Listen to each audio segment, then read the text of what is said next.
Hello, in this video, I will explain liquidity preference theory of determination of rate of interest.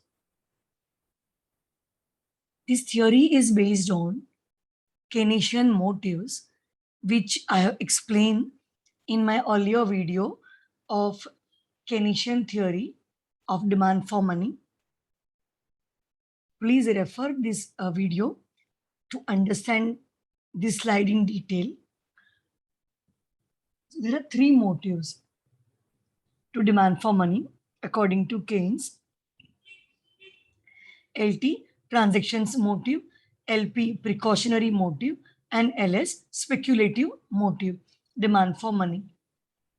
L, total demand for money is L1 plus L2, which is active balance plus idle balance demand for money.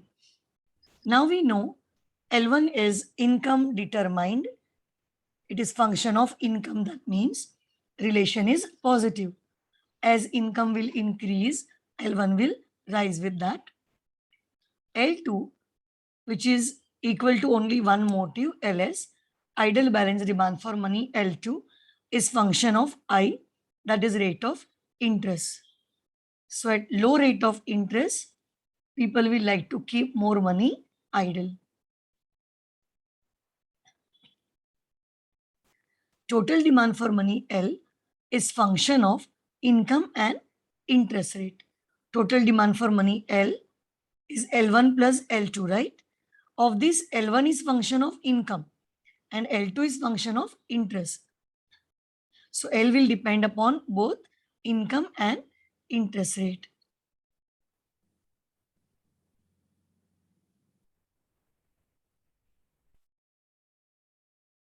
Interest will be dependent upon two things, money demand and money supply. So we say rate of interest is function of money demand and money supply. In this diagram, money supply curve is this vertical straight line curve because money supply will be fixed for any particular period of time. And money demand curve is drawn as downward sloping curve with reference to rate of interest. Intersection point is point E, which is point of equilibrium, and it determines equilibrium rate of interest, which is OR.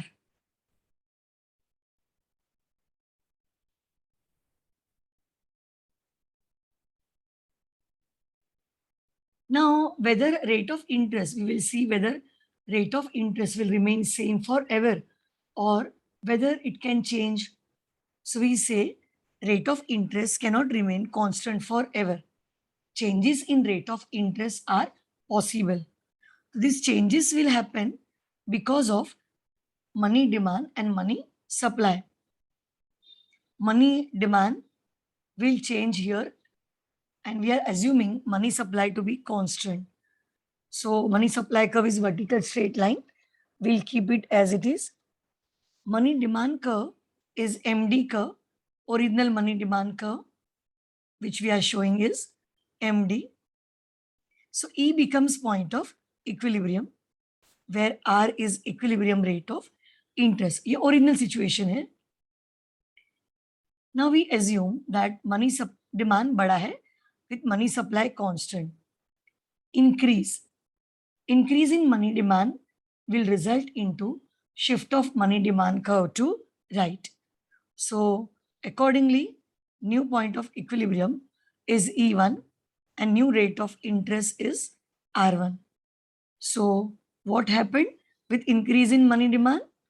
Increase in money demand results into rise in rate of interest because supply is fixed, right? So shortages will result into increase in rate of interest. Next, we assume money demand as constant and increase in money supply. Okay, we are showing effect of rise in money supply. Money demand curve MD है, original money supply curve is MS, original interest rate R है with E as equilibrium. Money supply बढ़ा है. Again, new money supply curve is vertical straight line, because for any new period also money supply will be fixed. Okay, so if demand is constant but supply increases, this gives us new equilibrium E1. So the result is increase in money supply with constant money demand has resulted into decline in rate of interest. So in this diagram, we have seen effect of changes in money demand and money supply. But problem with this theory is it assumes rate of interest to be prevalent as a single rate. So multiple rates are not prevailing at same time. So that is a main problem, which is not correct in reality. In reality, varied interest rates will prevail at the same time. So that is one of the criticism of the theory. Thank you.